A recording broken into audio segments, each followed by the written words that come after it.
तो देखिए, आज से चिंतन शिविर शुरू हो गया है उदयपुर में कांग्रेस पार्टी का। और इससे पहले पूर्व केंद्रीय मंत्री और कांग्रेस सांसद मनीष तिवारी ने एबीपी न्यूज से खास बात की। मनीष तिवारी भी उस G23 का हिस्सा रहे हैं जो पार्टी की नीतियों को लेकर सवाल उठाता रहा है। मनीष तिवारी को उम्मीद है कि चिंतन शिविर में 2024 के लिए रणनीति जरूर बनेगी।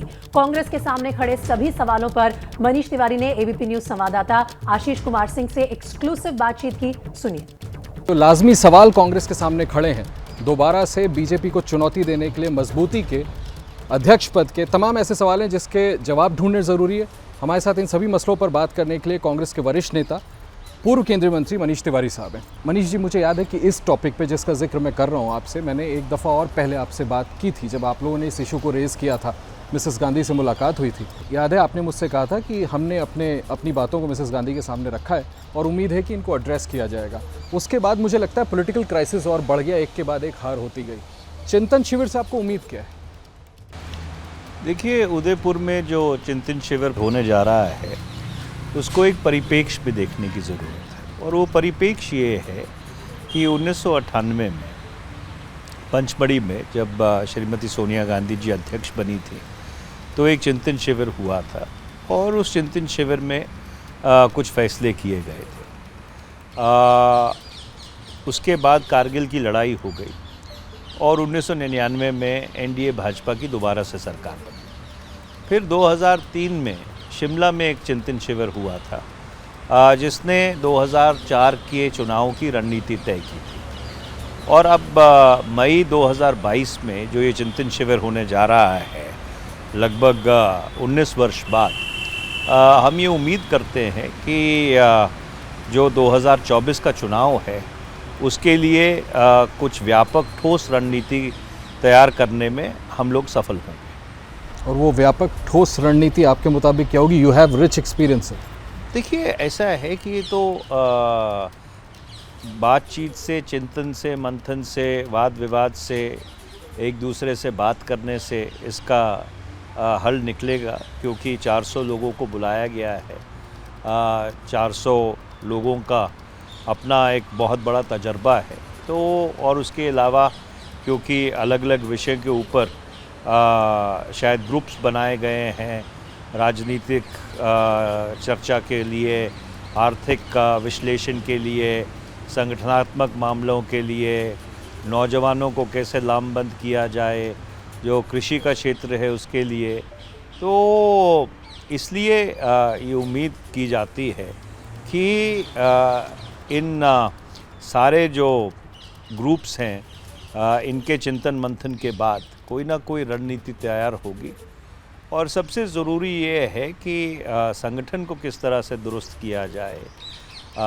जो गठबंधन है, गठबंधन के प्रति कांग्रेस पार्टी का क्या रुख होगा, और तमाम ऐसे मामले हैं, विचारात्मक मामले हैं। तो ये एक अच्छी पहल है जो की गई है और हमें उम्मीद है कि इससे ज़रूर कांग्रेस पार्टी को बल मिलेगा। आज चुनौती सबसे बड़ी क्या है आपकी पार्टी के सामने? आपको क्या लगता है किसको एड्रेस किया जाना सबसे पहले ज़रूरी है? देखिए, पिछले 8 वर्ष में जो एनडीए भाजपा सरकार है वो चुनाव तो जीतती रही है, पर देश का जो संतुलन है, देश का संतुलन बिगड़ गया है।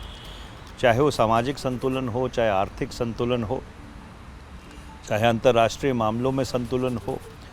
और इसलिए आप देखेंगे कि एक बहुत ही अजीब और अद्भुत सी परिस्थिति इस देश में बनी हुई है। अभी उच्चतम न्यायालय ने सेडेशन लॉ के ऊपर रोक लगाई है। फ्री स्पीच को लेकर बहुत ज़्यादा चिंता व्यक्त की गई है। जिस तरह से सेडेशन लॉज का दुरुपयोग किया गया है, उसी के कारण उच्चतम न्यायालय को जो इन याचिकाओं की सुनवाई करते हुए इसको स्टे करना पड़ा है। तो इसलिए बहुत सारे ऐसे मुद्दे हैं जो मूलभूत भारत का ख्याल है, भारत का जो संवैधानिक ढांचा है, उसके ऊपर सीधा सीधा आघात करते हैं।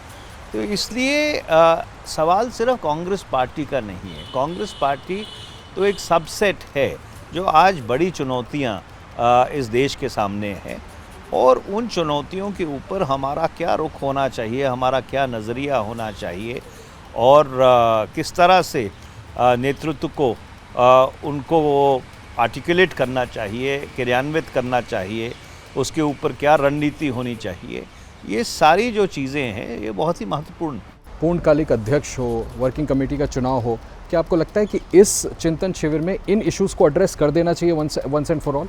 देखिए, ऐसा है कि एक संगठनात्मक मामलों का ग्रुप बना है, उसकी अध्यक्षता श्री मुकुल वासनिक जी कर रहे हैं और मुझे उम्मीद है कि जो महत्वपूर्ण मुद्दे हैं, संवेदनशील मुद्दे हैं, जिनका सीधा सीधा असर आपकी चुनाव प्रणाली के ऊपर, चुनाव प्रक्रिया के ऊपर, चुनाव की परफॉर्मेंस के ऊपर पड़ता है, उनको ज़रूर एक खुले दिलो दिमाग से एड्रेस करना चाहिए। मनीष जी, पंजाब में मैंने देखा था कि मैंने इस बात को भी रिपोर्ट भी किया था कि आप जैसे वरिष्ठ नेताओं ने काफ़ी बार सलाह कुछ और दी थी, हुआ कुछ और।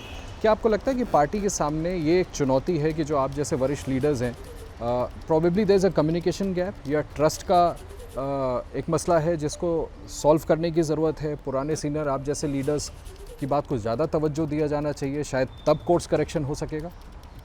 देखिए, ऐसा है कि राय देना हमारा अधिकार है, राय मानना ना मानना लीडरशिप की डिस्क्रिशन है। हमारे विवेक से हमको जो ठीक लगता है हम वो बात ज़रूर कहते हैं, पिछले 40 साल से कहते आए हैं और आगे भी कहते रहेंगे।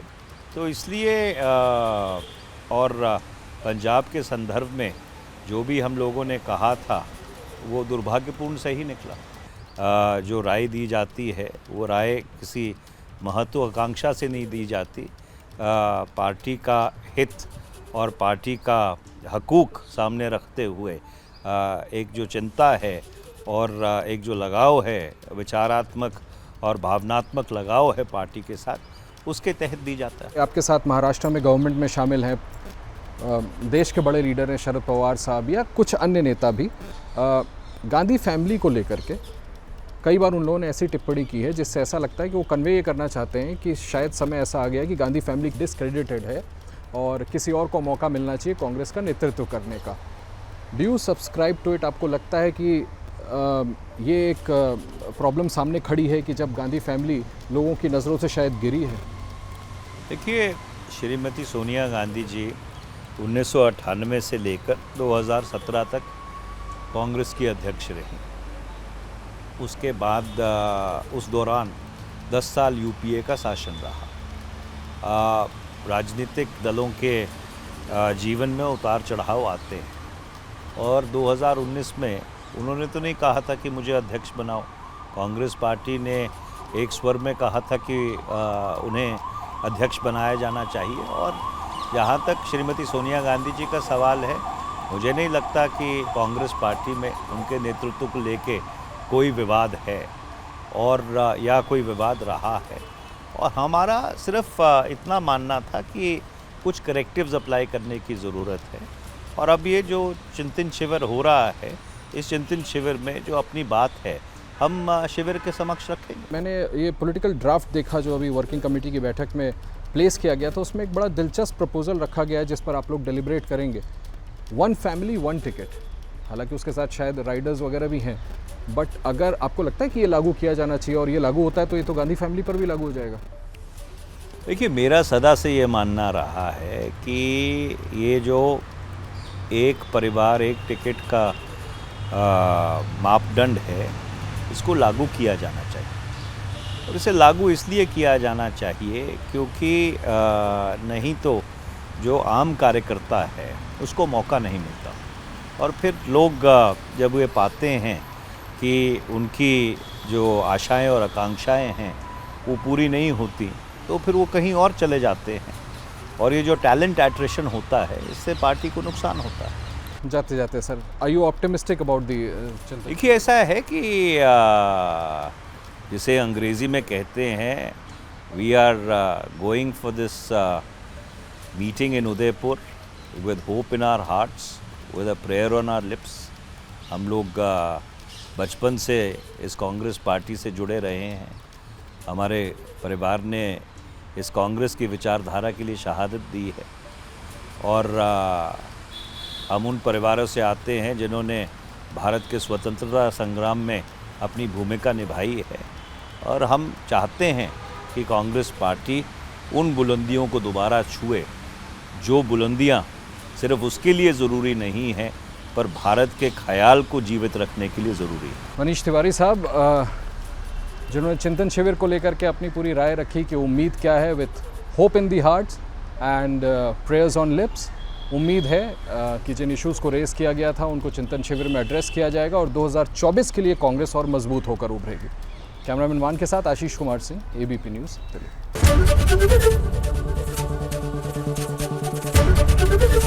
ABP न्यूज़ आपको रखे आगे।